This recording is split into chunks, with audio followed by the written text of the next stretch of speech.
Hey, everybody. Happy Saturday. Happy Saturday. Welcome to Trending Topics. I wasn't on last night, but I'm here today. Listen, if y'all see TT in front of the title, just know that that's Trending Topics, okay? If I can't squeeze everything in, I'm going to start putting TT, and y'all know that that means Trending Topics. And tonight's Trending Topics is called Unbelievable. Unbelievable because Brian McKnight, he won't let up. And Brian McKnight is grown. If you're out in the chat and you could Google for me Brian McKnight's age, put it in the chat. But I want to say that Brian McKnight is at least in his 50s, right? At the very least, he's in his 50s. But if you know, like I said, put it in the chat there. So Brian McKnight apparently won a default judgment. He was suing the ex-wife, and he won a default judgment of $8.8 million. And his son from the ex-wife pretty much, slammed him and was like, how could you put up this victory video on the anniversary of your own son, Nico's death? It's sad. We need Iyanla Vanzant to come out of retirement, and she needs to fix this family. Because their whole debacle. You said the jerk is 56 years old, so he's in my bucket. Listen, I have upped the age. At first I said 40, but now I'll give the people to 50. If you're 50 and you still don't have your life together, it's a crying shame. It really is. It's a crying shame. You in your 50s and you still on the social media streets acting a fool. It just doesn't make any sense. And even if he had a ton of grievances with the ex-wife, his children from that marriage or whatever, keep it behind the scenes. There's sometimes when silence is really golden. And it's a shame that he's letting this whole thing play out in the public about this dispute that's going on between him and his ex-wife. If I was the new wife, I would really be so tired of this. I would be like, listen, you are letting your past life consume your present life, and I just can't take it anymore. I wouldn't be able to do it. Yeah, so we're going to talk about that. And then I don't know if you heard about this case, London Thomas, 17 years old. The boyfriend was 23. This is me, and I know that we can't prevent it in many cases. These young relationships, I really don't like it. I really don't. I think, you need to focus on school. And then a 17-year-old with a 23-year-old. What does a 23-year-old want with a 17-year-old? It just doesn't make sense to me. What conversation are you having? What are y'all doing together? It's just a bad mix. But I also know that you can't stop some of these kids. But now her life is gone. And the ex-boyfriend and his mama is accused of taking her life. Now, let me tell you something. There's no way on the face of this earth that my 23-year-old son is going to be living with me and he got a 17-year-old girlfriend and something happens and I'm helping him cover it up. There's just no way. The diva's not doing jail. Point blank in a period. Not doing jail. You want to be in these streets acting a fool? And I wouldn't even be encouraging a relationship with a 17-year-old and a 23-year-old. It just doesn't make sense. Now this poor little thing, her life is gone. London Thomas, may she rest in peace. And then it seems as if these people, excuse me, I'm sorry, guys. These people, it seems as if they like to, hold on, y'all, I done made a mess here. I done spilled something while I was trying to get the wipes for my glasses. Yikes. Hold on, y'all. I'm making a mess. I can't have my computer. Give me a minute, y'all. Give me a minute.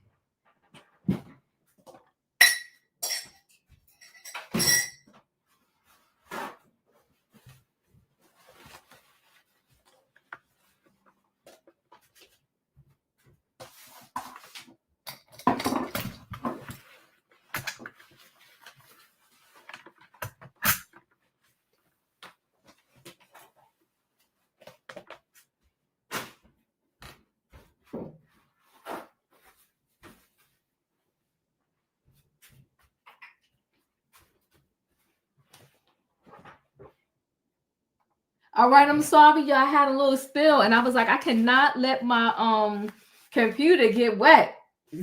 I was trying to grab the thing to clean my glasses, and I just spilled water, but all is good now. So anyway, what was it gonna? Which story I was in? Oh, this London Thomas. It's sad. Her life is gone. Life is gone. And mother and son is arrested. And when we get into this story, they gave the mother a $5 million bond, and they gave the son no bond. Okay, no bond. So so we're gonna talk about it. It's just very sad.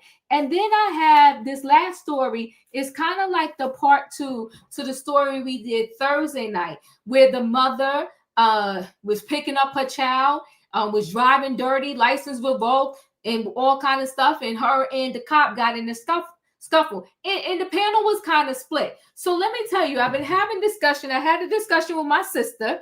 I had a discussion with a couple of friends, and everybody seems to be split on this thing. But as I see more and more video, which I didn't see it, y'all might have saw it, but I missed it. There's another piece of the video, different news outlets have different pieces. There's another piece of the video where she's telling the cop that she didn't drive the car. The driver was inside the school, which we know is a whole lie. She told the cop she didn't drive the car. The driver was in the school. And then she did kick off her shoes before the whole incident started with the cops. And it was almost as if like she was ready to get down with the cop. Messy, very messy. And then but Ben Crump is helping the 2 young ladies who got arrested on this HALO law. And the HALO law is a law where if an officer tells you when there's a situation to get 25 feet back and you don't, and they feel that you're interfering with the arrest and what they're trying to do, they can hem you up on this HALO law. So, it's a lot going on with that particular case. But, everybody I spoke to, I still stood my ground. I think the mother was wrong on all levels. But we're going to do the part 2 to that particular story. Now, these young ladies that got arrested on the HALO law, now I want to give them a pass. I don't like that. I don't think they should have been arrested. But the mom was wrong as 2 left feet. But we'll talk about it and we'll get into it. Because like I said, she lied to the cop. She told the cop that the driver of the car was inside. She said she wasn't driving, which was not true. And he saw her. She said she was a passenger, and he actually saw her get out the car. So we'll talk about it. But y'all know what time it is. I need a what in the chat, y'all? I need a choo. All aboard, everybody. It is Saturday Night Trending Topics, and we got stuff to talk about. The title is called Unbelievable. We got Brian McKnight celebrating on the death of his son, the anniversary death of his son, his $8.8 million victory that he won against his ex-wife. Then we got the tragic London Thomas case, and then we got part 2 of the Jacksonville mother arrest. So let me bring the people on in. Hey, Savannah. Hey, Callie. Listen. Hello. Hey, so it's us tonight. Hey, so we're going to start with this Brian McKnight story. I just think it's so sad. Listen, usually people break up for a reason. I don't know too many breakups. It happens, but I don't know too many breakups that are not contentious. And it just seems like theirs is just, it's really bad. You talk about their children are grown now. He's remarried and has a whole nother family with his new wife, and he's still going at it with the ex-wife. That in and of itself, even if we didn't know anything else, is problematic, right? That tells you that he didn't resolve a lot of things. When you have a whole nother family, you're supposed to be so happy, but you got so much time to stay in the business over here. I'm doubting your happiness. But let me share a screen so we could get into this story.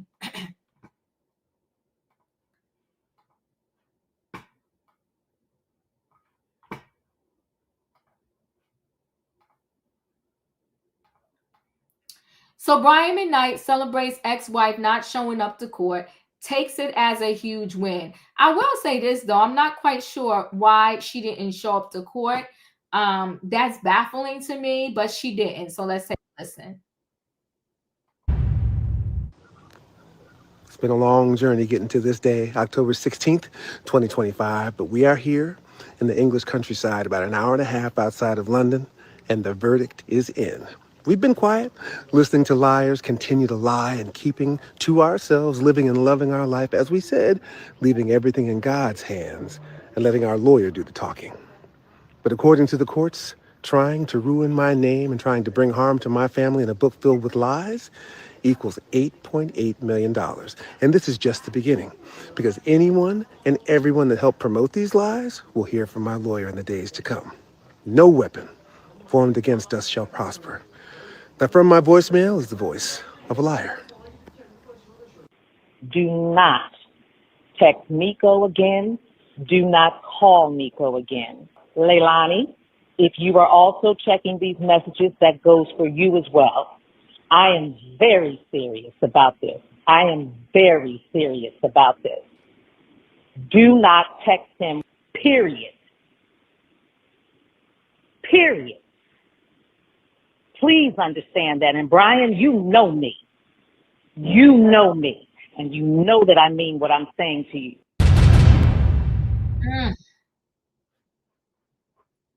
So Brian McKnight is already declaring a victory in a defamation case against ex-wife Julie McKnight after she didn't appear in court. Brian filed a motion for default judgment, is waiting for the court to sign off to make his win official.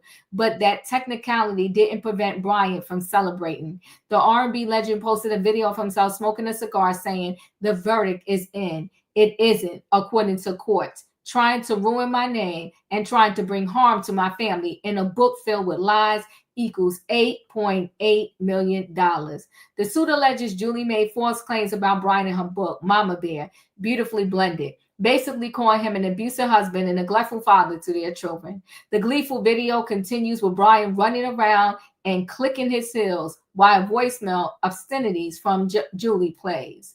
Do not text Nico again. Do not call Nico again. The voice demands. Brian, you know me, and you know what I mean. What I'm saying to you. Nico was their son who died from cancer at 32. Again, the message played over Brian literally skipping. On October 6th, the parties involved in the case were given 21 days to respond. So stay tuned to see how it turns out.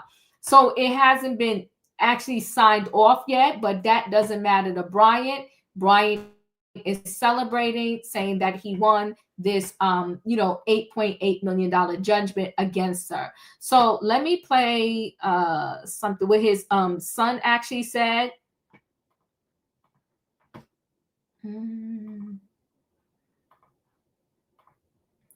Let's see. I've tried really, really hard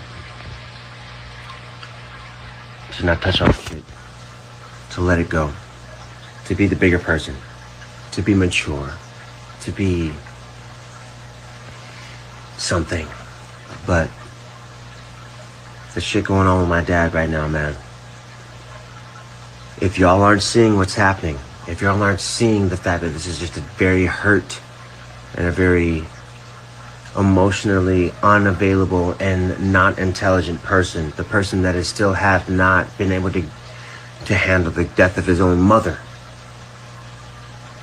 the things that we're seeing him go through right now, to decide to make certain posts on my late brother's birthday. Say what you want, dog. But the gloves are off for me, just to keep it real. And there's... I've tried, man. And the thing about it is, it's like, I get it, man.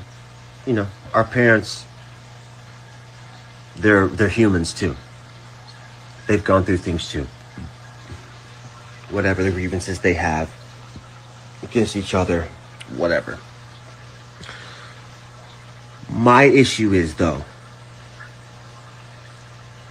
man, you don't want me to start talking about the things that I had to deal with in my childhood, the things that I will take to my grave, the things that my brother took to his grave, that we could put out there, the things that we could say as a son, as a teenager, as a 15-year-old that my brother was when we started touring, the things that we went through together, the things that we actually saw, the things that we actually lived with and dealt with because our dad wasn't emotionally intelligent enough nor mature enough to actually be a father. And the thing about it is, it's like, I get it, man. You know, and without even getting too deep, man, it's like to do it on my brother's late birthday, my baby brother's heavenly birthday, his first heavenly birthday. This is the post you decide to make? That's not petty? You don't think people are going to realize that that's ridiculous and that it's obviously strategic? Who are you trying to hurt if it's not me and my mother and our family? Who are you trying to hurt? Who are you trying to hurt, man?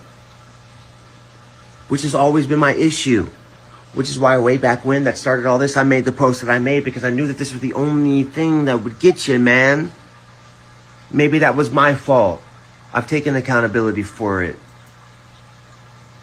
But it's become obviously clear, and maybe not even just me, and I'm hoping to the masses that we're dealing with someone that has unchecked trauma that they're not dealing with. And without even getting too deep, man, just to keep it real, this isn't the last time I'm going to talk about this, because I've realized that maybe it's time for me to start talking about this kind of stuff. Maybe it's time for me to start not airing shit out, but being vulnerable enough and open enough as someone that has lived an insane life. I'm going to start talking about these things, man. It's unfortunate that we're going through this with my father. It's unfortunate that y'all are watching my father and my mother duke it out publicly. But what I can assure you is, though, the truth will be revealed. You'll feel it. You'll know it to be true. If you actually have a heart, if you actually have a soul, and you at the very least try, you'll see the truth. Man, just to keep it This day, October 16th, 2025, but we are here in the English countryside about an hour and a half outside of London, and the verdict is in. We've been quiet, listening to liars continue to lie and keeping to ourselves, living and loving our life, as we said, leaving everything in God's hands and letting our lawyer do the talking. But according to the courts, trying to ruin my name and trying to bring harm to my family in a book filled with lies equals $8.8 million. And this is just the beginning, because anyone and everyone that helped promote these lies will hear from my lawyer in the days to come.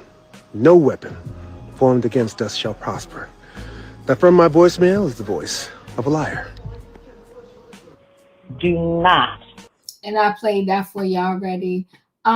This is sad all the way around, no matter which way you look at it, from which side you look at it. The fact that this is happening in the public eye is very sad. Savannah, your thoughts?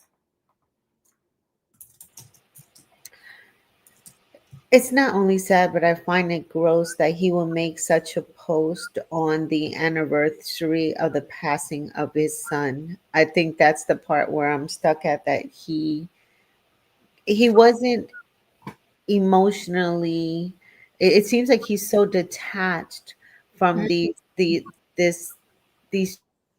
children that he doesn't care how much damage he does to them. This is a man who called his children a product of sin. Because I remember how many stories have we not done on Yeah. Brian McKnight here, and my and he still doesn't learn. He hasn't changed his ways. He's continuously being petty, and I almost think this is emotionally and mentally abusive. Mhm. Take the mama out. I'm focusing more on the children, even though they're adults. But this is a man who also changed his name Mm, so that it could match the baby, the new baby's name, mm, and not the Brian McKnight Jr. that is was in the video. Like, this is just so, to me it's evil, because it's not what you're only doing to your ex-wife. And I'm pretty sure she has a lot of salt in the game as well. I don't think she's innocent either. But my focus is on, why would you do such a post and then do the voice background of her saying don't call the young man that passed away, your son that has passed away, someone you held, I'm pretty sure, when he came into this world, and you're actually jumping and kicking your heels on the anniversary of his death. I think that is such a dagger to someone's heart, to someone's memory. And it's just evil and petty. And no wonder no one goes sees your shows. I don't understand why Brian is so hateful. I really don't. Regardless of what the ex-wife, I'm focusing on the children. And I know there was a story with his daughter too. There was issues with his daughters. mhm, But I believe he has children from another relationship as well, not just this new one with the mhm, doctor. And this woman, this new wife, she should pull him by the collar and be like, "Hey, enough is enough. Your past is your mhm. past, and focus on your present." Because he's obviously not happy. There's something still there in the past that keeps him going back to the past and involved in that fight. But it doesn't just hurt Julie, the ex-wife. It also hurts all the children that you have. And I don't think he'll be back on here before the end of the year. He's going to do something again, because I think he's just that evil and petty. Yeah, you know what I found? This is just a side note. The latest thing is a lot of these men, when they're getting divorced now, they're asking the judge to force the ex-wife or soon to be ex-wife to go back to their maiden name. I mean, that's just when I read that article, I'm just like, yeah, Iyanla needs to come out of retirement and fix this. She got to fix this because this is bad. This is bad. It's sad on so many levels. And you know, he played the voicemail. Was yeah, but you know what? And you don't know out of what context that voicemail came out of, right? And we don't know what the backstory is. That's why she says stop calling him, stop texting him, and I mean it. We don't know what the calls and the texts were about. And it's sad. We're never gonna know. It's just sad. But I also where I have a little side eye is, why didn't she show up to court? Why did she get actually get served? I don't know. It's a lot of mystery in this situation. In my opinion, your thoughts? Listen here, first of all, that is a deadbeat dad if I ain't never seen one. Okay, he came onto the whole internet and told everybody none of them was his children. Mm, Called him out and told him he only got that one baby. And he adopted her other babies. You know what? Let me tell you something. As a parent, you don't pick and choose mhm, when your kids are your kids. You mm, don't get that luxury. They're yours no matter what they do. mm, And if they're having issues, it's your job to talk them through them. Even when his child was struggling, he wasn't there for him. If you hear this son talking, you can feel the pain in his voice when he's talking about his dad. yeah. All the stuff that they've been through. If you've never been in an abusive family, then you will never understand what a kid go through to see it happening and they can't do nothing. Mm, So before everybody in the comment section try to take up for this man that don't even classify his kids as his kids for a mm, choice he decided to pick. He picked that woman, just like she picked him. So they both trash. But for them to have the kids involved and for him to disown his kids makes him reckless. Because that's what you're not supposed to do as a parent. Thank you, in my opinion. Callie, your thoughts? None of this is shocking to me because I've heard things about Brian McKnight years before this stuff was exposed with the family and the kids. This man is a creep. I believe he has some sort of like a personality disorder, either borderline or narcissistic. He's an abusive person. And we're not going to sit up here and just play this game like that lady left that message just to separate him and his son. What a lot of abusive people do. Sorry, I got a speed demon. It's not even on my street. That's the next street. Wow. Look, what a lot of abusive people do, they do abusive things. And then when you react to them and give them a consequence, they play dumb because they don't understand that there's a consequence for their actions. He most likely said something to upset his son, something inappropriate, being that the son was very ill. The mom got upset and said, look, don't contact him anymore. I'm pretty sure that's what happened. He's like, oh no, this woman, she's kept me from talking to my sick son. First of all, she doesn't have that power. Everyone's grown. Second of all, why does she do that? You know what I mean? But see, typically with people like him, they think they should be able to do whatever they want to do, and you should still deal with them, still be around them. There should be no consequence. Nothing should happen to them. I don't believe for 2 seconds he's not mistreating this new family. And I honestly think his interest in this woman is the fact that she has a young daughter. There are things that I know about this man, and I've heard them from multiple people who are unassociated with each other. So it's not like they got together and concocted this story. This man is a very problematic individual, and the best place for him to be is away from these people. Like, seriously, he wants to see them miserable. He wants to hurt them. He wants to see them down and doing bad. The best thing they could do is pretend like this man does not exist. And whatever is going on with this court case, hopefully it can be resolved and everybody can go on with their lives because this man does not mean them any good and he never will. He is one of these people that I think that if he lives long enough, we're going to turn on the TV and see him being arrested. So, yeah, he is an extremely problematic individual. And like I said, the best thing for all of these people is to be away from this man. He is never going to be normal. I think it's something wrong upstairs. I don't think he understands how to be normal. And this is all you're going to get from him is him just being this miserable, horrible human being. He doesn't even care about his career. This man has ruined his career. He was still performing and touring. What women are going to go see him now? Like, he doesn't comprehend consequence. Like, nobody in their right mind would publicly be doing this. Who needs to fill concert seats? But again, he ain't in his right mind. So, like I said, hopefully, whatever is going on with this court case, it can be resolved and these people can move on and cut this man out of their lives and he can stay his crazy behind over there in London.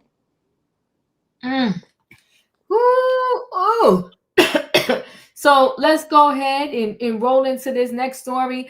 This is tragic. I don't know if you heard about the story of London Thomas. May she rest in peace. Only 17. The boyfriend was 23. They allegedly had broke up, but she got dropped off to his house. Next thing you know, she was dead. Very sad. And the mother and son got arrested for, taking her life. So London Thomas' boyfriend had his mother charged with the teen's murder. Let me play this, but they also went in court too And both mother and son, mother got a $5 million bond, which that means she ain't getting out on bond, and son got no bond. London Thomas. The Wayne County prosecutor announcing new charges today against Thomas's former boyfriend and his mother. Good evening, everyone. I'm Taryn Asher. And I'm Roop Raj. This comes months after the 17-year-old went missing and was later found dead. Let's get live to Fox News' Lauren Edwards, who joins us now with the very latest. Lauren. Roop and Taryn, I can tell you we spoke with the family and they say that they're experiencing a bit of relief. Now, I'm out here on Millard Street in Southfield, a block away actually from Millard, where her body was found back in April. But let's get into the details of what happened. Now, this is 17-year-old London Thomas of Detroit. Investigators say and families say that she was first reported missing on April 5th earlier this year. That day, she was last seen being dropped off at 23-year-old Jalen Pendergrass's house in Inkster. Prosecutors' office say that they may have been in a relationship, but allegedly all ended before she arrived at the home. Weeks later, police say April 26th, her body was found in an SUV in the area of Millard Street in Southfield near 8 Mile. Police then go on to say that Pendergrass was named immediately a person of interest. His mother, Charlotte Pendergrass, was charged with lying to a peace officer, but those charges were later dropped. But they say that it was a tip from one of her friends that helped investigators get to the body. This week, both the son and mother, both Pendergrasses, were arrested and charged with second-degree murder and tampering with evidence, and family tell us they absolutely still can't believe it. Miss her so much. I miss talking to my grandbaby because she always call me and say, Grandma, I love you. And I miss her. I got her pictured all over my house. And I knew they was gonna get him. I am happy. And I want justice for my granddaughter.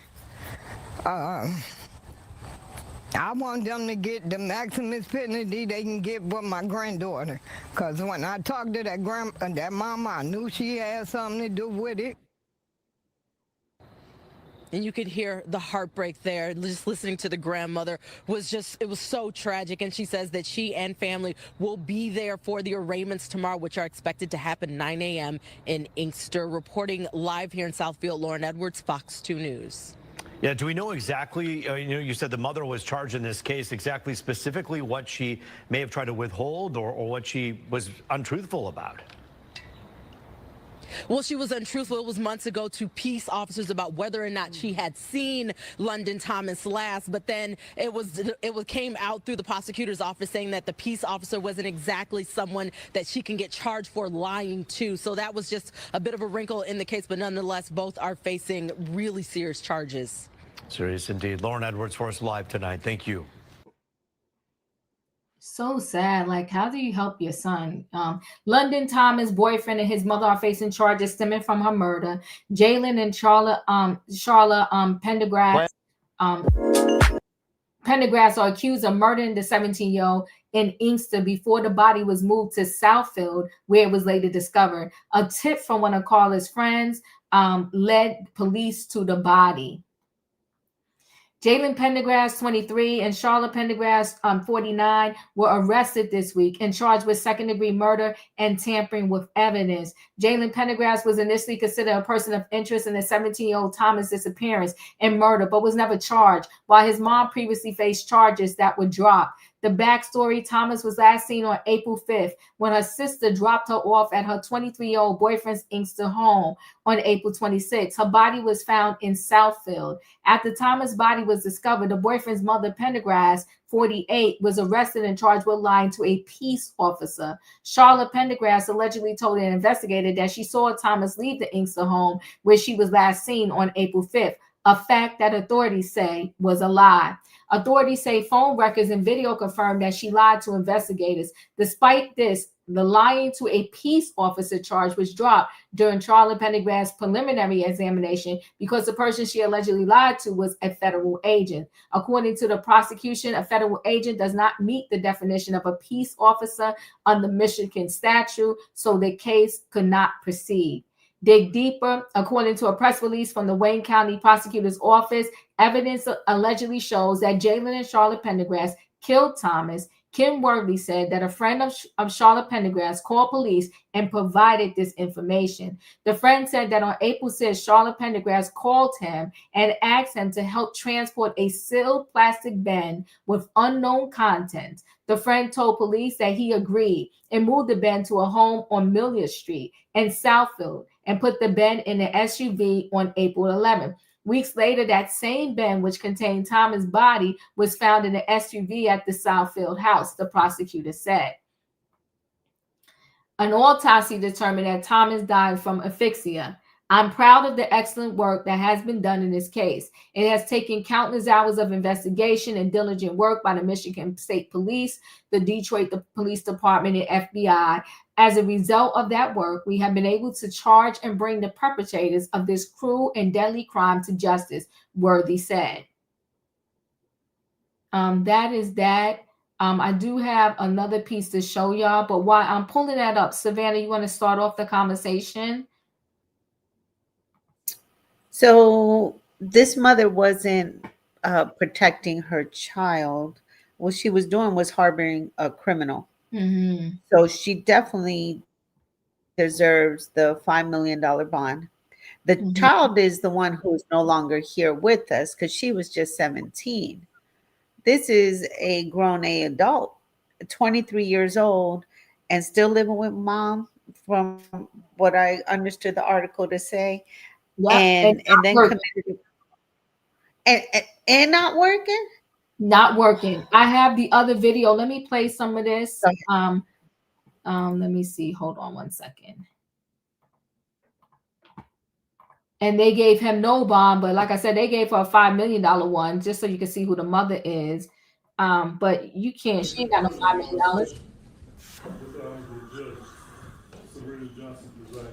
Good morning, everyone. Please be seated.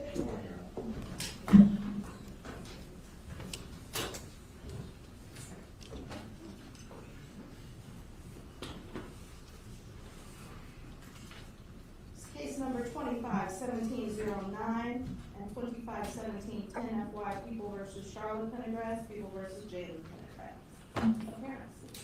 And good. Dominic DeGrazia, P69815 on behalf of the people. And good morning, Your Honor. For the record, Terry Johnson, P70773 on behalf of Ms. Charlotte Pendergrass, who is present and stands to my left. Good morning. May it please the court, Judge. My name is Adam Clements. My P number is 77233. I'm here on behalf of Mr. Pendergrass. So state your name for the record, please.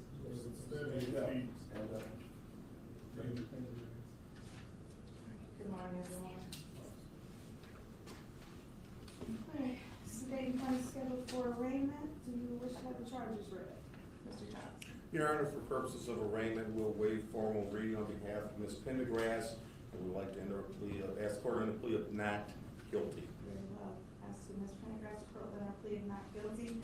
As to Mr. Jalen Pendergrass. Your Honor, we waive formal reading of the information as to allow the defendant to stand and have a plea of not guilty here on his behalf. All right. Court will enter a plea of not guilty on behalf of Mr. Pendergrass. As to bond for Ms. Charlotte Pendergrass.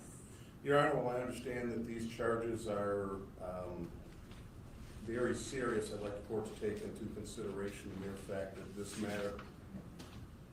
I'm sorry. Oh, Your Honor, I'm sorry, I'm normally used to a prosecutor being in the courtroom. Yeah. My apologies, Mr. DeGrazia. Judge, I'd ask that there be no bond set for each defendant, or alternatively, a very high cash bond. Regarding Ms. Charlotte Pendergrass, she does not have any criminal history. However, she is charged with second-degree murder. And I think more importantly for bond purposes, this is a case where the evidence, I believe, will be abundant that both defendants, but particularly Ms. Charlotte Pendergrass, engaged in a extended campaign to lie to the police, lie to law enforcement to cover up her actions. She was originally charged with lying to a peace officer, which was later dismissed because an FBI agent is not a peace officer in Michigan. But the point is that Ms. Charlotte Pendergrass, I don't believe, can be trusted to follow the orders of the court. She has shown in the past her willingness to be deceptive, to be untrustworthy, and given the serious nature of these charges and the circumstances behind the actual crime itself, I'm asking that there be no bond for Ms. Charlotte Pendergrass, or alternatively, a very high cash bond. Mr. Johnson, you wish to respond? I do. Your Honor, I am just rather shocked that the prosecutor can say that my client is not able to follow court orders. This court is aware Ms. Pendergrass was placed on a bond, a high bond, and Ms. Pendergrass followed all of those bond conditions. Not a single time was there any allegations that she violated or did anything that she should not have done. As a matter of fact, Your Honor, even after the case was dismissed, that was back in August, so about 3 months ago, she's done absolutely nothing. She has nothing to hide. The problem is she didn't cooperate with the police in a manner in which the police wanted her to cooperate. To come forth and say no cash bond, or to say no bond or a very high cash bond is ridiculous. She is not a flight risk. She's been here at every single court event, and I would ask that if the court sets a bond, that it be a reasonable bond. Again, based upon her actions that this court has saw, not the allegations that have been put forth by people.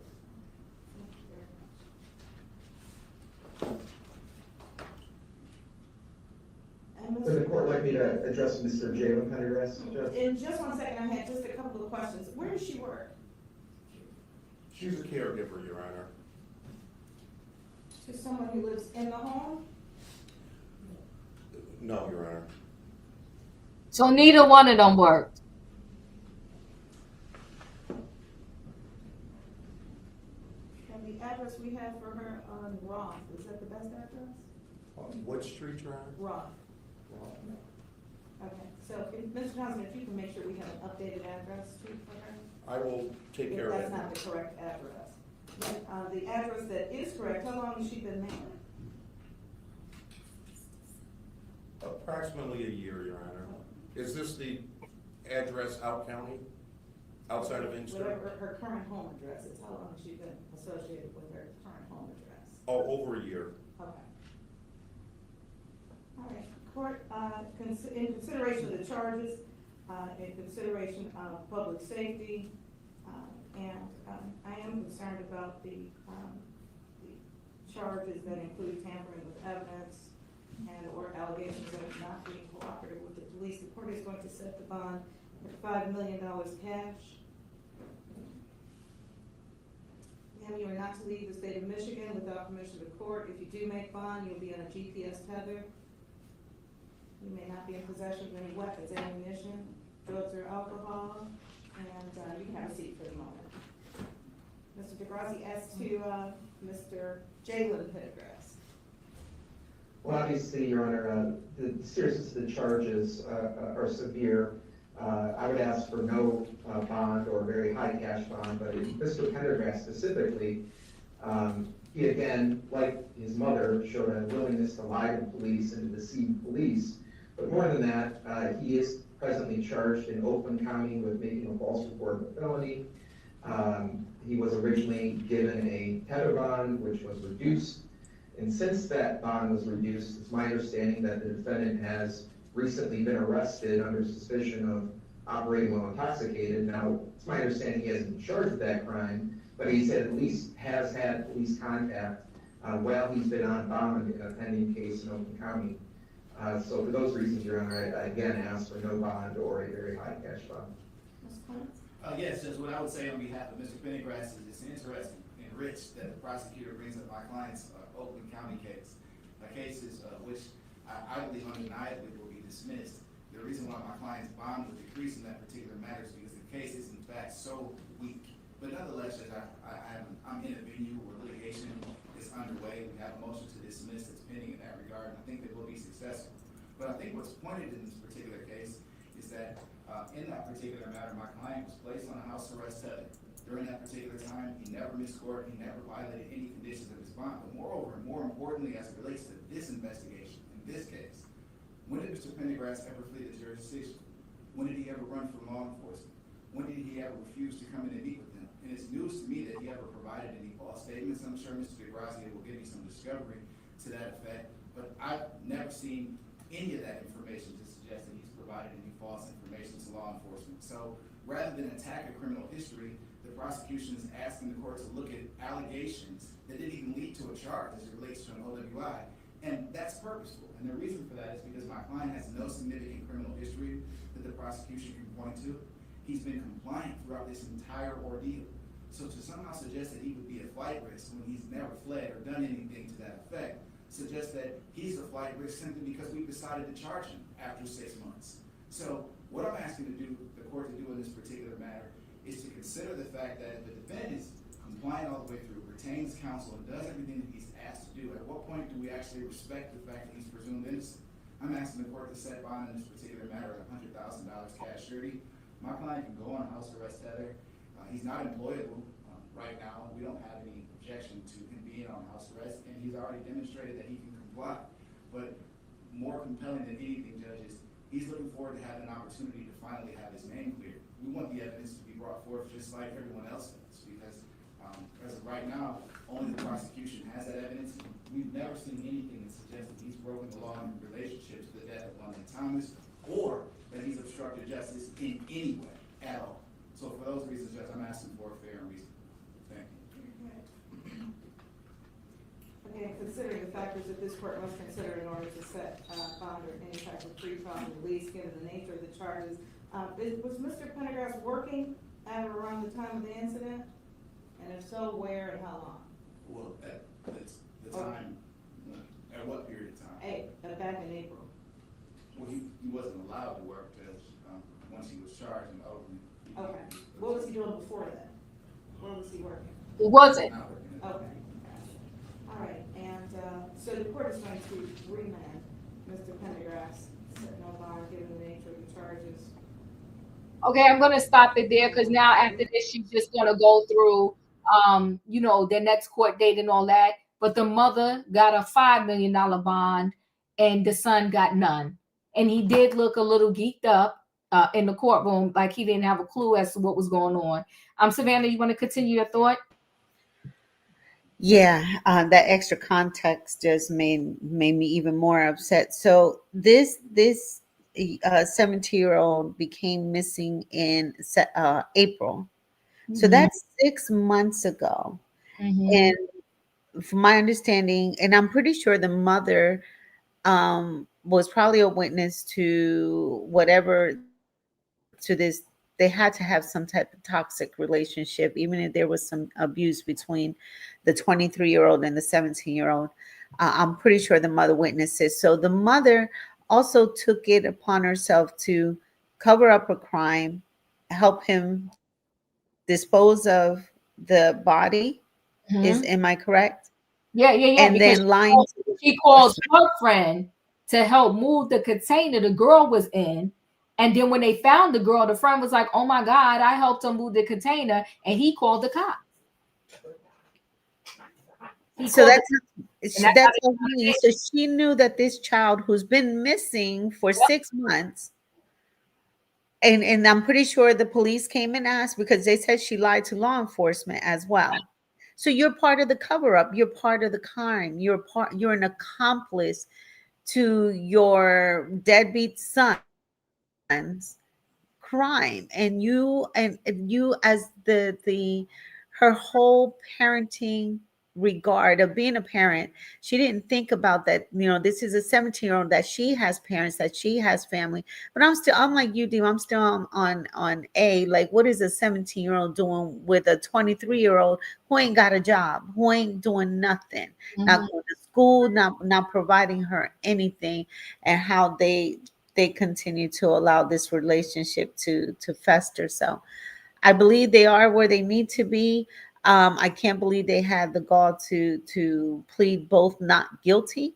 Mm.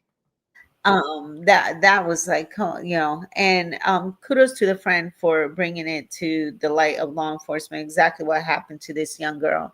And it's just absolutely tragic. But let's follow up on this because they're both going to do some time in jail. They don't look like they even have 5 million or 500,000. Yeah, I think they're going to end up getting life. In my opinion, your thoughts?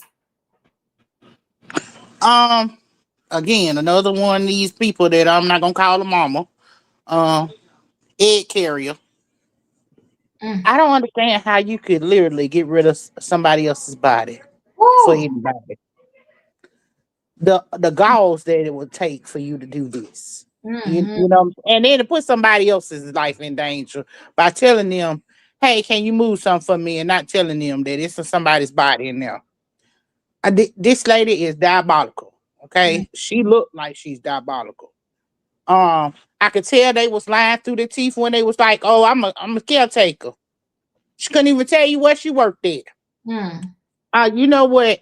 I'm glad they gave her a $5 million bond. I'm glad they didn't give him nothing. Okay, and I hope that they get all the max time they can get. I appreciate you. Callie, your thoughts? Yeah, I don't think the mother is any better than the son. This is a woman who doesn't seem like she was functioning well in society, and she raised a son that couldn't function in society. And it sounds like from the manner of which this young lady passed away, it sounds like he went into a fit of rage and unfortunately ended her life. Yeah. And that fit of rage is why he doesn't have a degree, why he doesn't have a trade, why he doesn't own a small business. At 23 years old, he should be starting out in his career. This is not a functioning person. But we also have what I am noticing, an ongoing problem in society where young women and teenage girls that are dating are not being taught that they are supposed to have standards. This, I don't care if they were the same age. This person is not somebody that should be able to get a girlfriend. No, nobody should be dating this person at all. This is somebody that is failing in life and should not even be focused on dating. And a lot of times when men don't have careers, when they don't have an education, is because they have an underlying issue. It's not just because the world just did them wrong. No, they couldn't finish college because they got an anger problem. They couldn't keep a job because they have an anger problem. They couldn't get any clients because they have an anger problem. It's usually some type of personality disorder happening with a man. He's not just broke. He's broke for a reason. Now, this age difference to me is not okay. I understand that it's legal in many states for a 17-year-old to date anyone, you know, her age and older. That doesn't mean that I agree with it. I feel so bad that this happened to this young lady. I'm glad that at least these people are going to be put away. It's not going to bring her back. This mom, to me, I think she's been enabling and coddling his bad temper probably since he was 2 or 3 years old.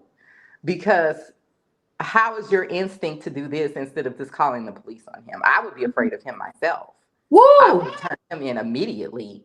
If I would have witnessed or found that he did something like this, I would be like, "This, he needs to get the heck away from me because I'm gonna be next." It would never occur to me to even try to help someone who did something like this. So yeah, they right where they need to be. And I wish that there was some way to go back in a time machine and bring this young lady back, but we can't. I feel really bad for her family. Apparently, they didn't care about her family at all. He didn't even go into a fit of rage and then have guilt after he did it. It was just like, oh well, let's try to get rid of the body and then try to implicate someone else in it. Right. These were horrible. Oh, disgusting. Yeah. Disgusting. Unbelievable. And she's standing there now because you want to help your son. You're going to spend the rest of your life in jail. You big dummy. I don't know if you wanted to comment on this story, Felicia. Hell yeah, I did. Oh, shoot. Yeah, I did. Okay. Okay, hell yeah, I did. First of all, hey everybody, happy Saturday. Okay. So thank you, Diva. You read some of the stories to us. I'm listening to the commentary, and I did some reading on my own. Okay. So I got a question for the panel. What makes you think the mother didn't take her life? Oh my God. You all up here convicting this male, this guy.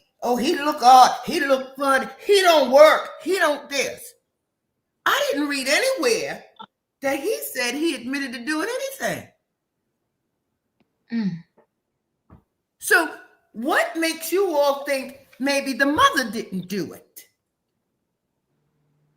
And we need to just stop rushing to judgment. Honestly. We need to take a pause and hear what Diva's reading. Think about it. Who moved the remains? Who asked a friend to remove the remains? Who lied to the peace officer, the police officer, the FBI, whatever? I don't even know if that young man can speak.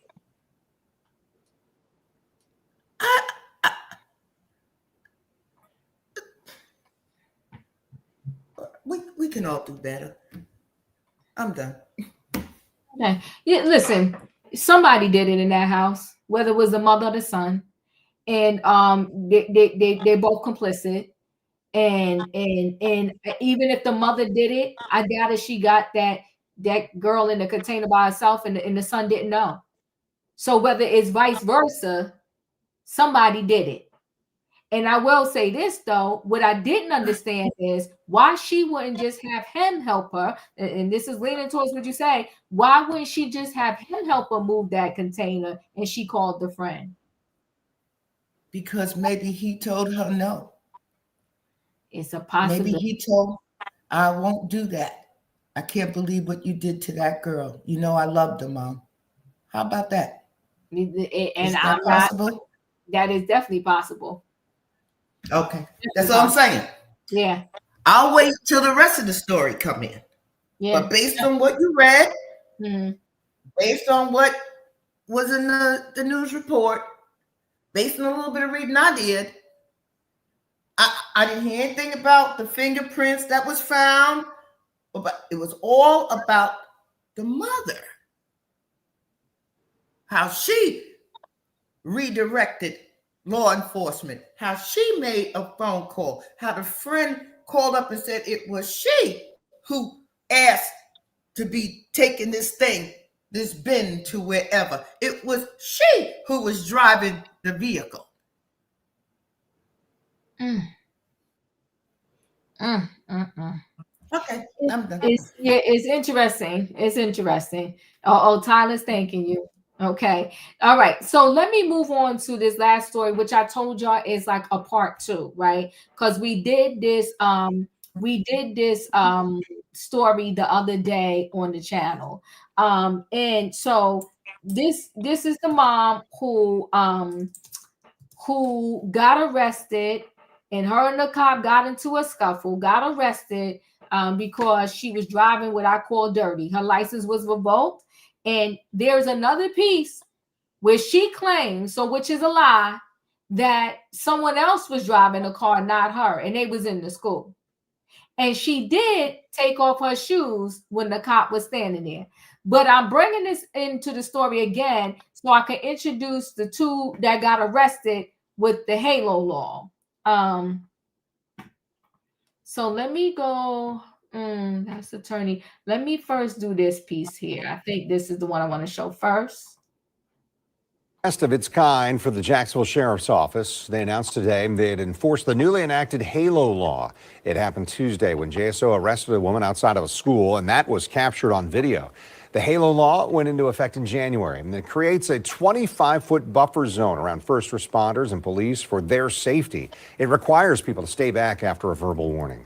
Tarek Miner breaking down what we saw in the video and sharing some of this, really a warning from the sheriff today. Yeah, Sheriff T.K. Waters said that he called this news conference today as a public safety announcement, saying he wants the public to know what the HALO law is and how it will be enforced. As a warning, some of you might find the video that we are about to show disturbing. It's school pickup time outside the ID Academy on the north side as JSO officer Randy Holton notices parent Erica McGriff leaving her car parked illegally. Hey, where you going? What is the problem? What are you doing? I need your license. Huh? I need your license. I don't know what you're talking about? That's your car. I just saw you get out of the car. Things escalate quickly as Holton approaches McGriff asking for her driver's license. Hey, this is my daughter. Please do not touch me. Do you want to go to jail? Don't touch me. I do not, sir. I did not do anything wrong. Yes, you I did not do anything wrong. Unattended. No, I did not leave that vehicle. You can get a ticket. I was the passenger. You can get the a driver ticket. went to the school. The driver is at the school, sir. Did you hear her? I was the passenger. The driver is in the school. A ticket? I will listen, you can get a ticket or you can keep playing these games and go to jail. I'm going to give you one chance. After a tense confrontation, police say McGriff fails to follow the officer's commands. That's when the physical confrontation happens. You embarrassing my baby. I'm not pulling away from you. You got me up. From another angle capture on cell phone video, the officer and McGriff are seen wrestling with each other as he tries to arrest her. And at one point, McGriff takes a fighting position.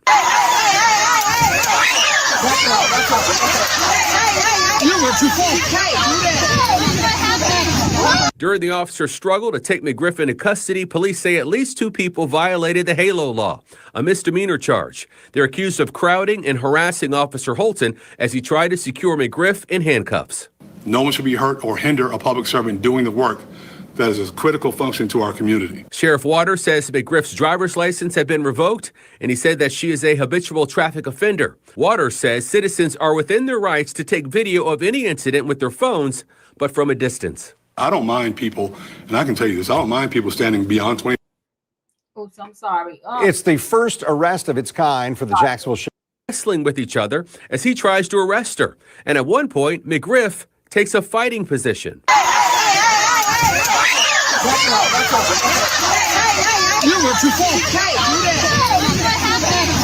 During the officer's struggle to take McGriff into custody, police say at least 2 people violated the HALO law, a misdemeanor charge. They're accused of crowding and harassing Officer Holton as he tried to secure McGriff in handcuffs. No one should be hurt or hinder a public servant doing the work that is a critical function to our community. Sheriff Waters says McGriff's driver's license had been revoked, and he said that she is a habitual traffic offender. Waters says citizens are within their rights to take video of any incident with their phones, but from a distance. I don't mind people, and I can tell you this, I don't mind people standing beyond 25 feet, videoing or saying what you're going to say, because people are going to do that and you have the right to say what you want to say. But if it gets to a point where it creates an uncomfortable level for our police officer who may or may not get hurt by someone in a crowd, then we have to draw the line. So there are several other people seen in the video who were within that 25-foot safety zone for officers. So we asked, why weren't they arrested? And the sheriff pointed out that one of those people was a school employee who was trying to help, and others who were videotaping and not disrupting the officer as he was trying to take McGriff into custody. We are diving deeper into the HALO law. We're also speaking with our crime and safety analyst tonight. More on that story that's still developing tonight at 10 o'clock. So you see just a little bit more information. She claimed somebody else was driving, lies. She took off her shoes, ready to square up. And then we're going to do a little bit. I'm not going to show this whole thing because it is an hour long. I'm going to show you some of it. The 2 people that was charged with the HALO law. Let me share. About to begin the press conference this morning. Now they pray first and that a little bit. 9-year-old daughter. And you're going to hear from her. And she's going to tell you briefly, because we have these criminal charges pending that we think is something we should all take very seriously. But she asked the principal, what is the procedures to pick up the walkers when it's raining? She was just trying to help her 9-year-old daughter not get rained on. So she parked off the road, went to the school with the umbrella to get her daughter.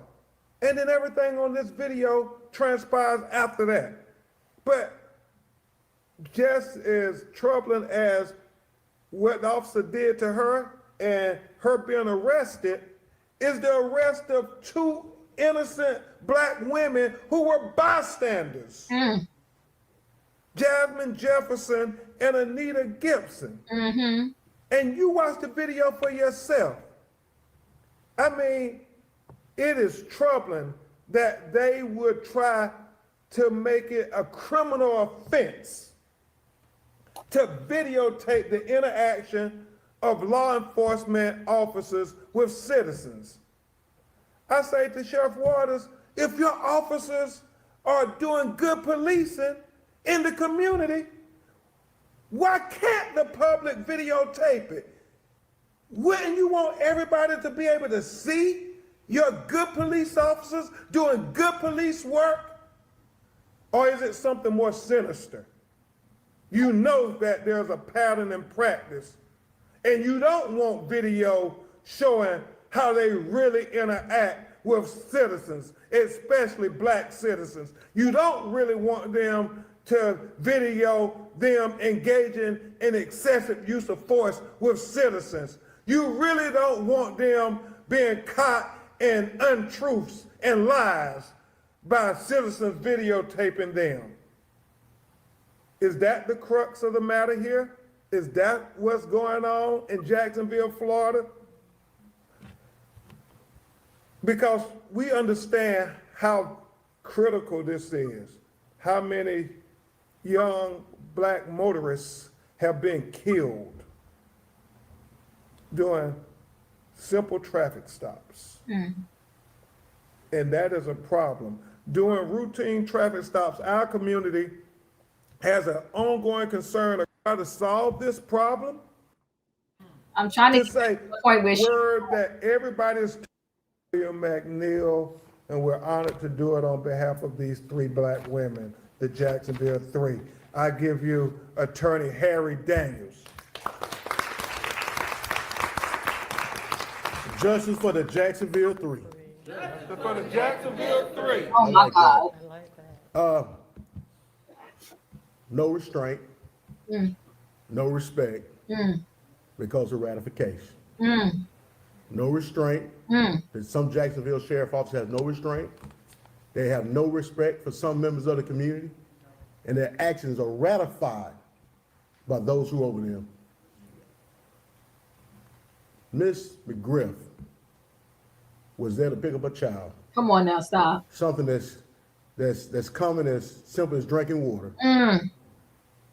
On that day, police officer stopped her for traffic violations. And let me be very clear what I mean by traffic violation in the state of Florida. These are civil infractions, meaning that you cannot be arrested for them. The worst, your points taken, or you had to pay a fine. But it's non-arrestable offenses. But this officer took it upon himself to grab her, detain her, put her in a wrist lock. So I used to work in law enforcement. I know exactly what he was doing. Oh. Which is a very painful maneuver. And she said, my arm is hurting. She's placed in a wrist lock, a maneuver that's meant to cause pain, Pastor, for civil infractions. My Lord. No respect. No respect. No restraint. No restraint. Then she's taken to the ground, thrown to the ground, slung to the ground for civil infractions. She placed in a headlock, something that's been outlawed by the United States government for civil infractions. All right, I'll play a little more later. I cannot. Now they the Jacksonville 3. Savannah.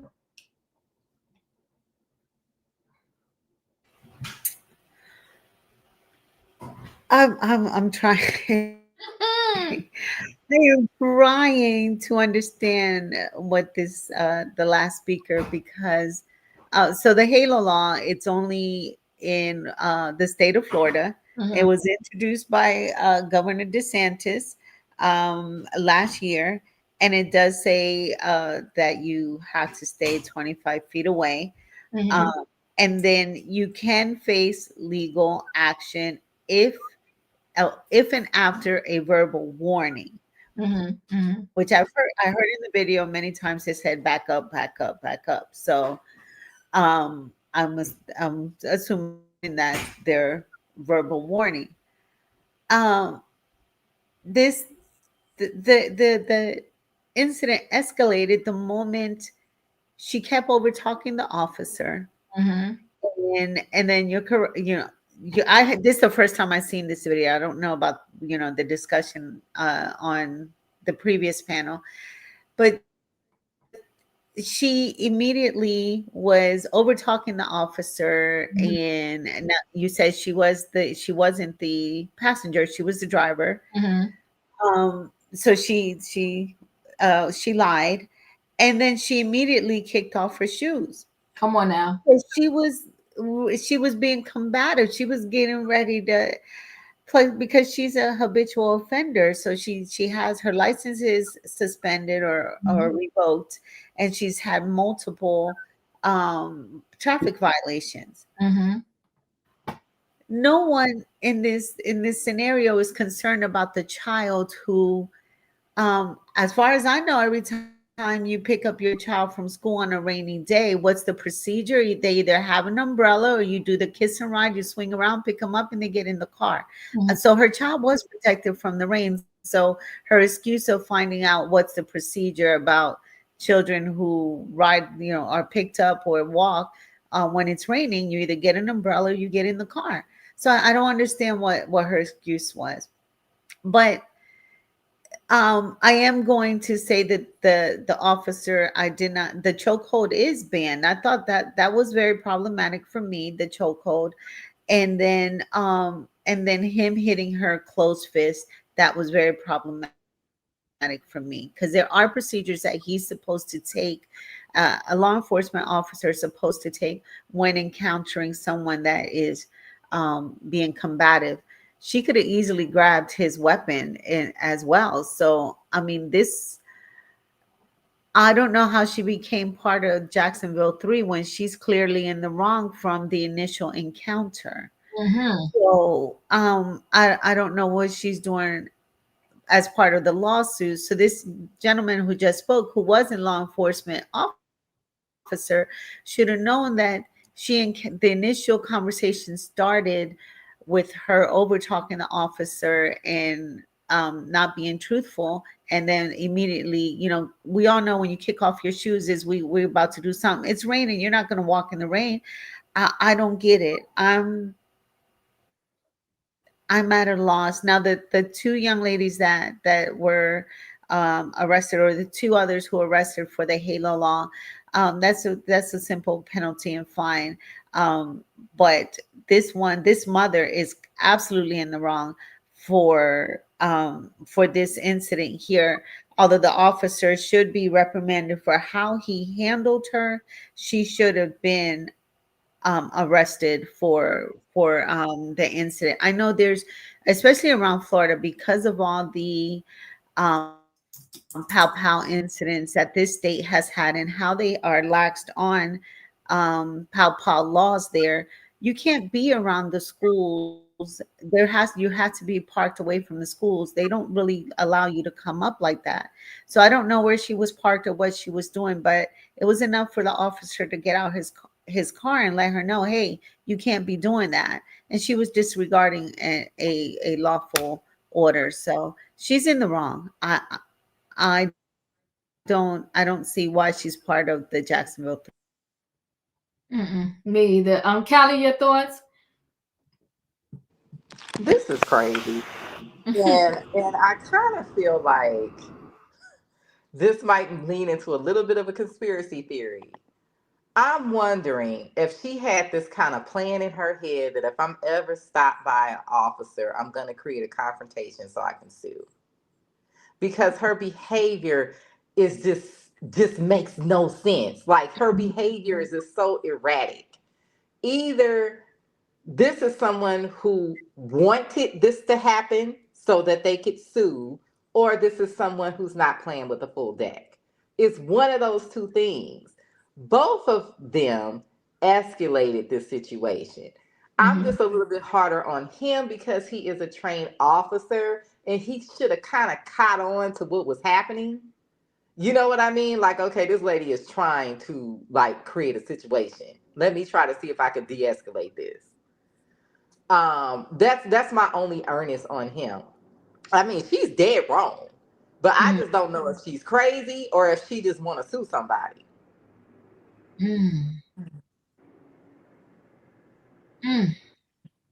I appreciate you. Was she part of the Jacksonville 3? Oh Lord. Yeah. That 25-foot thing, that is, how do you know if you're 25 feet? I guess you're just supposed to use your best judgment and step back. That is whatever. I mean, the Jackson, because they was too close to that is, they putting a lot of dip on that chip. Okay. Yes, they are. Yes, they are. Julius, your thoughts? Okay, so that 25 feet is a myth that doesn't exist. Now, what officers do say, if it's a very much emergency situation, please step back while we, do the thing, patrol, instigate the scene. Folks are welcome to video record, whatever else. However, if you're hindering apprehension, all that, you will get in trouble. But I have not once heard of. It's a thing in Florida. It is a law. Yeah, well, Florida is wacky. That tells you everything right there. Now, these fools are not the Jacksonville 3. Let's get on to that and let's cut that really quick. They not the Jacksonville 3. And Miss Thing, she knew better. Did he get carried away? Mm-hmm. But he was swung on first. Mm-hmm. I stand on that. So I understand he got pissed. She should not have took off her shoes. She should have just had a quick conversation with him, let him say why he was stopping her, and he probably would have sent her on her way. But no, what did she do? Acted a fool. And now she wants to do a lawsuit for what? You was in the wrong. You was riding dirty. And now because of you, your daughter is traumatized. Girl, bye. Felicia, your thoughts? Okay. So if I may, I'd like to read the definition of excessive force, because this is what this case is about. It's not about how many lies she told. It's not whether or not she had her shoes on or off. It's not about where she parked or didn't park. It's not about how much training the police officer had or didn't have, whether or not he had backup, had the camera on or off. It's about excessive force. So this excessive force is the use of force that is objectively unreasonable and more than necessary to control a situation, apprehend a suspect, or protect an officer or others from harm. Determining what constitutes excessive force is context dependent and involves an assessment of factors such as the severity of the crime, the threat posed by the suspect's level of resistance, and whether there were alternative, less forcible options available. That is this case. The two women who were charged with violating the HALO Act were picked up and arrested and held for 4 days in jail. One was the woman who goes and retrieves her phone and then asks her PIN code so she could call her mother. And the other woman, I'm not confident who that was, but she went on to say that she don't know how many feet away she was, but they came to get her later.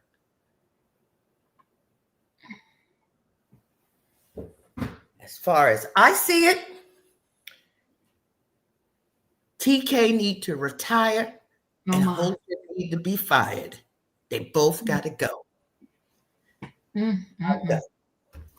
Oh my God. In my opinion. So I still stand by mine with this lady. She got a Nook if you book. And here's the thing. You can't just fight a police officer like you fighting somebody else off the street. We're playing a dangerous game if we telling people it's okay to fight the police officers. And he took out his weapon and pow-powed her in front of all those kids. Then y'all be really pissed. And it'll be a life that wasn't here. That man was fighting for his life for a while with her. Okay, she was nooking if you book. As much as he was twisting her, she was twisting him too. Okay? And she don't even look that big. I don't know where she got this strength from. She had this Hercules strength. These officers want to go home just the same as you do. So I'm going to tell you, if you're pulled over, we're not going to get the same treatment anyway. So if we pulled over, keep your hands up. Keep your mouth shut until they talk to you and follow what they say so you can make it home safe.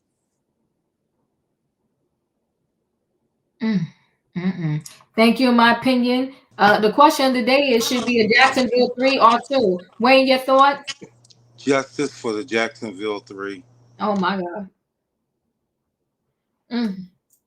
Well, that's all he got to say. Okay, thank you, Wayne. Katrina, your thoughts? Hey Diva, hey panel, hey chat. What else can I say? Did the officer ask for her driver's license, or did he ask her could she move? Because maybe if he would have asked her, would told her that you can't park here. Did he tell her that first?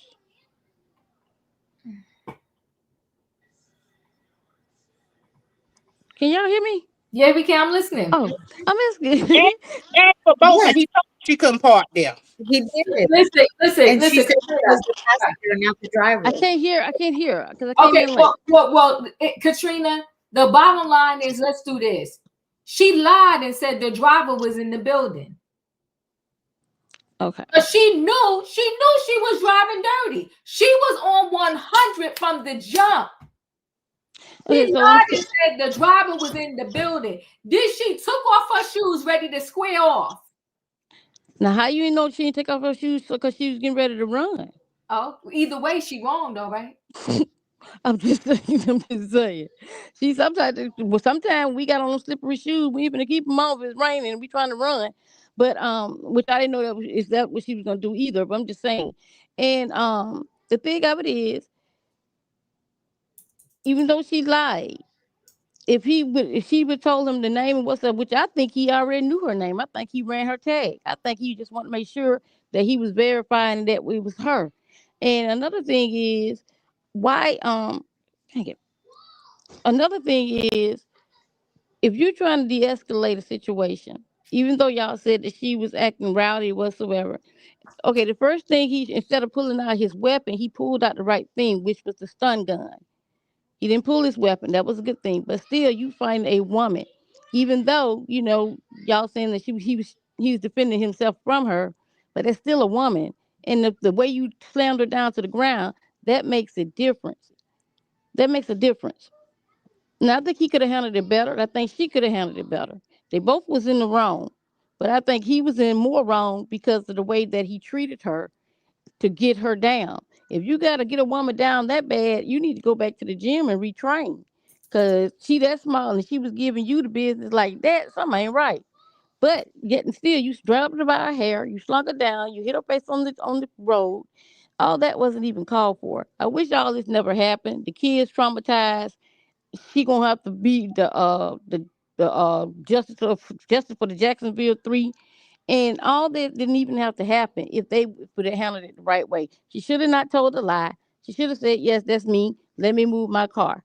If that's what he asked her to do, that's what she should have did. And maybe none of that would have happened. But he came up, he asked her for the license first. Like I said, he probably already ran that tag to know to make sure that was her. And if you can't even send him to jail for a ticket for a traffic violation anyway, so girl, you should have just said yes, it's me, whatever. I know my license stuff is revoked.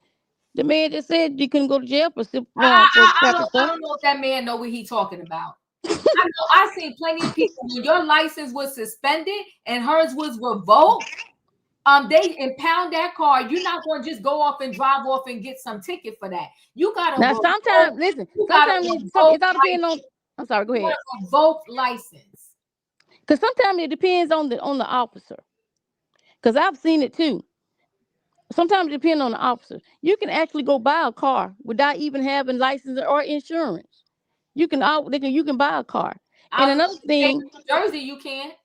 Yeah, you can buy a car in in the state of New Jersey, you cannot. Well, listen, the state of Alabama, you can. In the state of New Jersey, you got to show proof of your insurance before you even pull that car off a lot. And you got to hand in your driver's license before. No, I'm saying buy that car. I don't know. Diva, listen.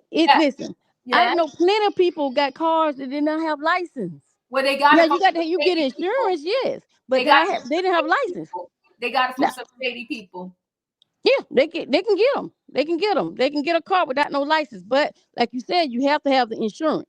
But I know plenty of people that got cars and don't have license. And if people would tell people the situation, if she got those revoked license and suspension whatsoever, and if she have to drive herself to work or pick a child up from school or drive to the doctor's office, she can apply for a hardship license. They have hardship license too. She had multiple violations. I know, Diva, but you still Diva, you still can apply. Listen, you still can apply for a hardship license. It's called Uber, Lyft, or the bus. He's a liar. He said the driver was in the school building. But that's what I'm saying, Diva. You can apply. You can apply for. Lies. She took her shoes off and went like this. She was ready to run. No. She was gonna run. She took her shoes off so she can run. The lies. Y'all some mess. But that's all I got, Diva. Yeah. Yeah, you can't. I don't know. No, you buying a car from somebody shady if you don't have no license and you don't even show your insurance. Because if something happens to that car, it will be on the dealership if you get in your car from a dealership or whatever. Revoked, not suspended. Come on to that. That thing was revoked. We have Diva, listen. Yes. Even if you the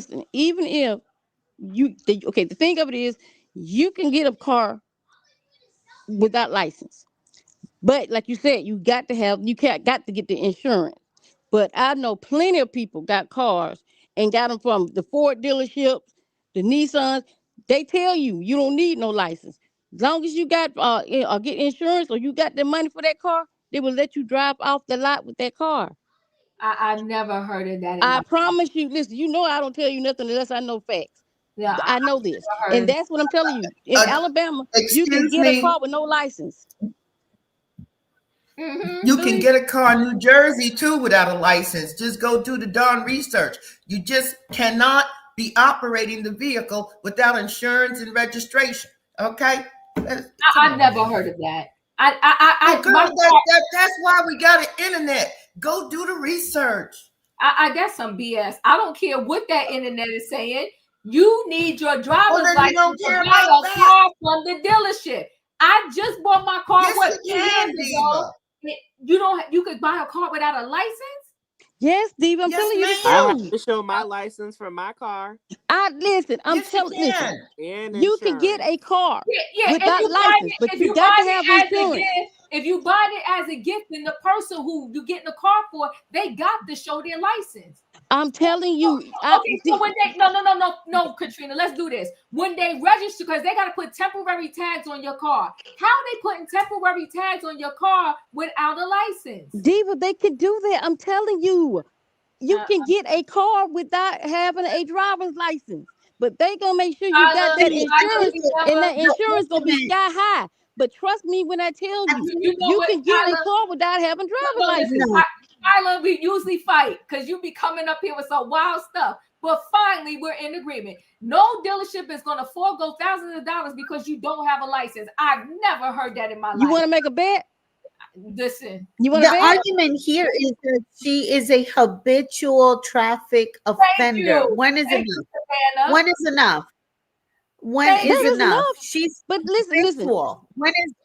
When she hits somebody and with no license, insurance, when is enough? You can't get insurance without a license.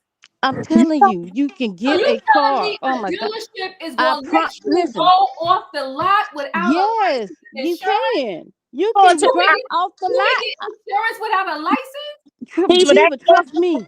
They going to the buy here, pay here. The buy here, pay here, give you anything. Okay? No, this person got their car from Ford, the dealership from Cybers Ford, and I know they did because I know the person, and that's what I'm trying to tell you. You can get a car. Your interest rate is going to be higher. Your insurance is going to be higher, but you can go and get a car without a driver's license. Trust me, I know this. I don't say stuff unless I know. You can go get a car at the dealership without having a license. We can move on, Diva. Listen, no, Katrina, I love you. And we all say stuff sometimes that is wrong. And you have said some stuff where it was off the wall and not right. And I love you. But if you, I've never in my life heard that somebody can go to a dealership and get a car and not have no license. Or not have a person there who they're buying the car for that has a license. So a dealership in their right mind is going to let you drive off the lot with no license? That just don't make sense to me. I did. My license was suspended. I didn't even know. Well, you must have got it from somebody shady. No, I got it from Ford. But wait, you had a license, but you didn't know it was suspended. See, you playing games, Katrina. I'm trying to tell you. You're saying that nobody, you can have no license. Okay, Diva, I'm trying to tell you, but you won't listen. I ain't listening to that. I'm trying to tell counsel, just give it a minute. Let her go do research later. She'll learn differently. This is how so many people in the drug business go out and buy these vehicles. And they ain't got license. They got major criminal records, but they're able to make They have other people do it for them. Come on now, no, Julius. Listen, you on the train with me. They have other people. For God's sake, Google it on the damn internet. Google it, Miss Felicia. You need to stop believing that damn internet. Uncle does it all the time. I'm not to have a license. You can't register without a license. Go ahead. In my opinion, oh, my stomach hurt. No, I'm serious. Here's the thing. Y'all act like we don't have a law that if you don't even have insurance, they can take your car. So you think a dealership is going to play around with their paperwork and give you a car and let you drive off their lot with no license? So when the police pull them over, you can say, I just left the dealership. Here go my paperwork. Nobody would be in business no more. Well, the business finna stop because they sure do it. Okay, let me share. And I don't know how you would. You need a valid ID. I don't know how you would drive off the lot. I'm about to close this out, but I'll show this. In most cases, you don't technically need a driver's license to purchase a vehicle as long as you're paying cash. I don't know how many people have straight up cash to buy a car. However, you won't be permitted to drive the car off the lot yourself if you buy it without a license. So that means somebody that has a license has got to be there for you to get that car. I ain't never heard of no nonsense like that in my life. If you're financing the vehicle, it's a totally different story. And you will be required to present a valid driver's license to get a loan. You also can't register or insure a vehicle in your name without a valid driver's license, except in special cases. I ain't even going to go through no more. I've never in my long-legged life heard that somebody could go to a reputable dealer. You just read to us that if you got cash, you could buy your car. But they still said you can't drive off the lot. Y'all was also telling me you could drive off the lot. That's some fabric. Nobody said that to you. I said you cannot operate the vehicle. You better roll it back. They clearly said you could get the car in. Okay, I'll tell you what. And I said you can't. We will roll it back, and you will apologize tomorrow. Apologize tomorrow. I don't know what I said. you cannot operate the vehicle, but you can certainly buy it. I'm very clear in my language. I don't twist it up. Katrina said you could No, drive a lot with Come on, in my opinion. I appreciate you. Come on, in my opinion. And I said, how? Because you can't even get tags on it without all of that stuff. And no dealership is going to let you opinion said without having no insurance. They're not going to let you leave without having insurance. And now we at me. You can't language is very important. Without a license. The question was, can you purchase a vehicle? Now you're moving the goalpost. Can you leave with the car? Yes, you are. Let's get clear with the language. I heard what I heard. The goalpost is not being moved. Listen, I told y'all, I've seen it, I watched it, and I know what happened. They drove off the lot without their driver's license, as long as they had insurance. That's what she said. She said what she said. They drove off the lot. They drove off the lot. You know what, Katrina? I'm trying to tell you. They drove off the lot with the car. I appreciate you. Okay. All right. I know what I seen. And repeating what you said, because I know what I heard, and that's why. Yes, you can drive off the lot. I'm trying to. Oh my God! I'm trying to tell y'all. Y'all don't listen. Good night, y'all. Good night, y'all. Love y'all. Good night. Hit the like button. You think if you talk loud, you're gonna be right. You're just loud and wrong. Because I know I'm right. Because I said what I said, and I heard what she said. And I said, how there is no dealership in this world. Because even when you go test drive a car, they ask you for your license. Because they have to put their tags on the car, and they put all of their stuff in the car, and that's just to test drive it. I have never known a dealership that is worth a dime. If you going in some shady buy here, pay here, whatever, maybe they do whatever. I've never known any dealership that will let you drive off the lot and purchase that car and you don't have a license, because that dealership could be in trouble. Listen, I love y'all. Hit the like button. If you didn't hit it on the way in, hit it on the way out. Good night. Goodbye, everybody. Choo choo. Choo choo. Choo choo choo. And Diva is wrong.